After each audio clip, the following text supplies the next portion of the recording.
Alright, so by now we've all seen the videos or heard about Mitch McConnell freezing up while giving a press conference. He's done it now 2 times that I know of, and I would assume potentially more times in various other circumstances that the public may or may not be aware. Now, I am not here to poke fun at the situation. It's a very serious situation. It appears to be some sort of neurological disorder that's happening to this man. And this is why, in my opinion, I propose that we really need to set limits on how long our political people can be there. Now, I understand that you're going to have to work your way to the top. You don't just, all of a sudden get voted in as president once you hit 35 years old. Fully aware of that. However, Mitch McConnell, at this moment in time, has been in his position since 1985. Chances are that's longer than the age of most people watching this video right now. It's a long time, nearly 40 years. Mitch McConnell is 81 years old. If we were to compare him to, let's say, AOC was 29 when she took office. If she remains in office until she is the age that Mitch McConnell is right now, she will be in office for 52 years. Let that sink in for just a second. If that's 52 years in that same position. Here's my biggest worry. Here's sort of where I think we really need sort of parameters, sort of end to these political positions. A lot of times, once you've been in office that long, you've sort of lost touch with what you had going on back at home. Been living in Washington for a long time. Not saying it's always the case, but many times that's the case. So you're losing touch with what you have going on at home.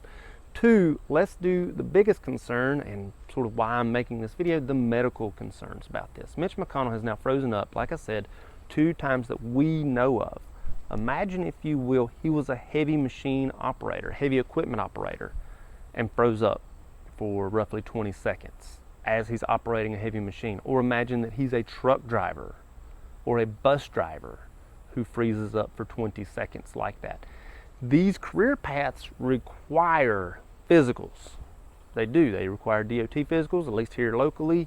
You have to have a DOT physical to be a truck driver. And we don't need one for our elected officials who are making the rules and regulations for all of us. I feel that something's wrong here. These people need to be held to a higher standard, including medically. Of course, this is my opinion. And as I said, AOC, if she is to remain in office and if she is to live as long as Mitch McConnell, will be in office for 52 years. I've known people who have not lived 52 years. That's a long time. We really need to worry about health concerns and can they make the decisions that need to be made with these people. Now, I understand that political people will say, everybody's going to be out to get each other, and they're going to say, oh, you're not fit to hold office because you failed this part of your physical, things like that. I'm fully aware. But if we have limitations on how long you can hold an office, let's say you have to have it for 8 years, you have to have it, or a max of 8 years, a max of 12 years, whatever it is, that's sort of going to rejuvenate the population coming in and hopefully rejuvenate them medically. I'm not saying there needs to be an age requirement, but there definitely needs to be some sort of physical requirement, an annual physical that is one that definitely includes the neurological function. This is a big concern for me, coming from the medical field. If this was to happen if I was to see this happen in front of me while I was at work, it'd be code stroke immediately. We would have a team of doctors pretty quickly. It's a serious issue, and it seems like we're not really worried about it. We're just sort of worried, is Mitch going to run again? I feel that we should, let this man sort of peacefully face himself out, and let's bring in something new. But the way our system works, that may not be the case. Good conversation.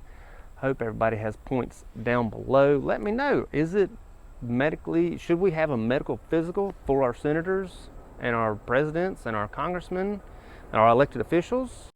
Or should we just say, you know what, you win the seat, you win the prize? I feel that we need term limits. We also need medical limitations as far as physicals go. It's just my opinion, could be an unpopular one. Let me know down below. Hope it helps. Thank you much.